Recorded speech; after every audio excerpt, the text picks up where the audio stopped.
حضرت مریم علیہ السلام کا واقعہ۔ حضرت مریم علیہ السلام کی والدہ کا نام حنہ تھا اور والد کا نام حضرت عمران تھا۔ ان کا کوئی اولاد نہ تھی۔ جناب حنہ بانجھ تھی۔ ایک دن ان دونوں نے اللہ تعالیٰ سے دعا کی کہ اے اللہ، اگر تو ہمیں اولاد دے دے تو ہم اسی بیت المقدس کے لیے وقف کر دیں گے، تو وہ صرف تیرے گھر کے لیے مخصوص ہوگا۔ اس دعا کو اللہ تعالیٰ نے منظور کر لیا اور حضرت حنہ حاملہ ہو گئی۔ ان کو امید تھی کہ میرے ہاں لڑکا ہوگا تو اسے بیت المقدس کے لیے وقف کر دے گی۔ ان کی امیدوں کے برعکس ان کے ہاں بیٹی ولادت ہوئی۔ بیٹی کی پیدائش پر حضرت حنہ نے دعا کی کہ میں اب بھی اپنی مراد پورا کروں گی۔ انہوں نے نئے مولود بیٹی کا نام مریم رکھا اور بیٹی کے لیے اللہ تعالیٰ سے دعا کی۔ اللہ تعالیٰ نے ان کی دعا کو قبول فرما لیا اور اس لڑکی کی نظر کے طور پر قبول فرما لیا۔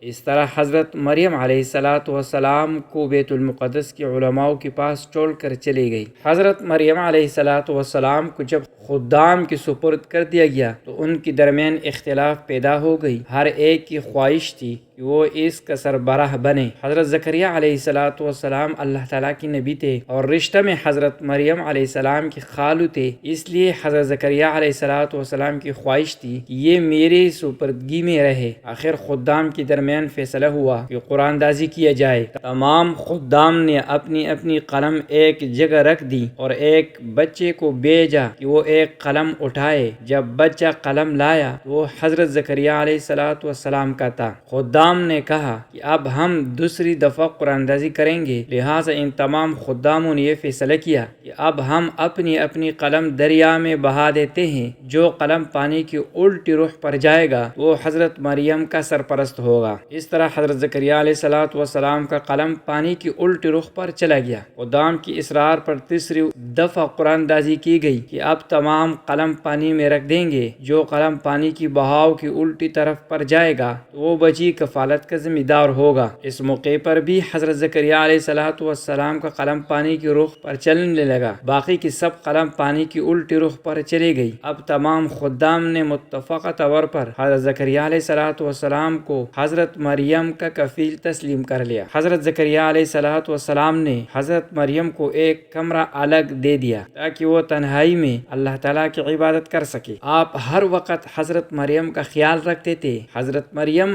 ہر وقت اللہ تعالیٰ کی عبادت کرتی۔ ایک دفعہ حضرت زکریا علیہ السلام نے دیکھا کہ حضرت مریم کے پاس بے موسم پھل ہے، تو آپ نے حضرت مریم سے پوچھا یہ پھل کہاں سے آئی ہے؟ تو حضرت مریم نے جواب دیا یہ میرے رب نے مجھے عطا کی ہے۔ اللہ تعالیٰ جب بھی دیتا ہے تو بے حساب روزی دیتا ہے۔ حضرت زکریا علیہ السلام اولاد کی نعمت سے محروم تھے۔ انہوں نے مریم کے پاس بغیر موسم کے پھلوں کو دیکھا۔ ان کی ایمان اور یقین میں مزید پختگی آئی۔ اسی وقت انہوں نے اللہ تعالیٰ سے دعا کی اے اللہ مجھے بھی نیک اولاد عطا فرما۔ بیوی بانجھ خود بڑھاپے کی دہلیز پر اللہ تعالیٰ نے ان کی دعا کو اسی وقت شرف قبولیت سے نوازا۔ ایک روز حضرت مریم عبادت میں مصروف تھی۔ آپ نے یکدم خوف محسوس کیا۔ آپ نے ایک فرشتہ کو انسانی شکل میں دیکھا تو فوراً کہا کہ میں اللہ تعالیٰ کی پناہ مانگتی ہوں کہ اگر تو نیک ہے۔ فرشتے نے فوری جواب دیا کہ ڈر نہیں، میں اللہ کا بھیجا ہوا فرشتہ ہوں اور تجھے ایک نیک بیٹی کی بشارت دیتا ہوں۔ یہ سن کر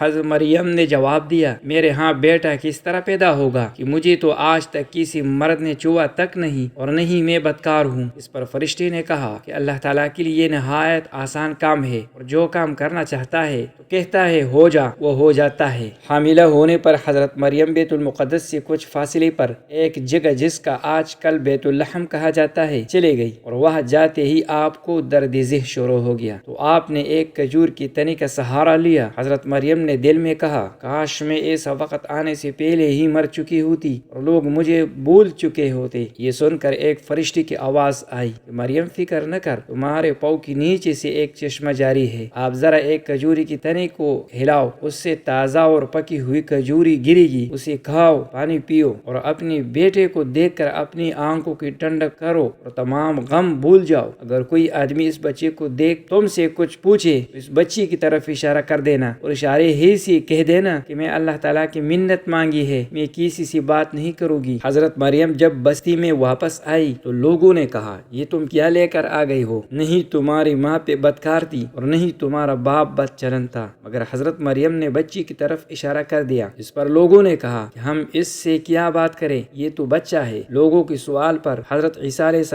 السلام بول پڑی کہ میں اللہ کا بندہ ہوں، اللہ تعالیٰ نے مجھے کتاب، حکمت اور نبوت عطا فرمائی ہے، مجھے نماز اور زکوٰۃ کا حکم دیا ہے جب تک میں زندہ ہوں، اور مجھے والدہ کے ساتھ نیکی کا حکم دیا گیا ہے، مجھے بد نصیب اور سرکش نہیں بنایا ہے۔ ایک بچی کی زبان سے یہ سن کر لوگ حیران ہو گئی اور سمجھ گئی کہ یہ اللہ تعالیٰ کی طرف سے ایک معجزہ ہے، لہٰذا انہوں نے اس بچے کی حفاظت اور تربیت فرمائی۔ آپ جب جوان ہوئے، بنی اسرائیل ہر برائی میں مبتلا ہو چکے تھے، حتیٰ کہ یہودی بادشاہ کے ہیروڈیس نے اپنی کافر اور فاحشہ محبوبہ کے کہنے پر حضرت یحییٰ علیہ السلام کو شہید کر دیا۔ حضرت عیسیٰ علیہ السلام نے نبوت کا اعلان کرنے کے بعد قوم کو بری کاموں سے روکا تو بادشاہ اور حکومت کے کارندے اور امراء پریشان ہو گئی۔ روم کی بادشاہ نے پھانسی کا حکم نامہ جاری کیا، لیکن اللہ تعالیٰ نے ان کو بحفاظت آسمانوں پر اٹھا لیا۔ حضرت عیسیٰ علیہ السلام نے فرمایا کہ اے میری بنی اسرائیل، میرے بعد ایک نبی آئے گا جس کا نام احمد ہوگا، میں بھی اللہ تعالیٰ کا بھیجا ہوا ایک نبی ہوں اور میں تورات کی تصدیق کرنے والا ہوں۔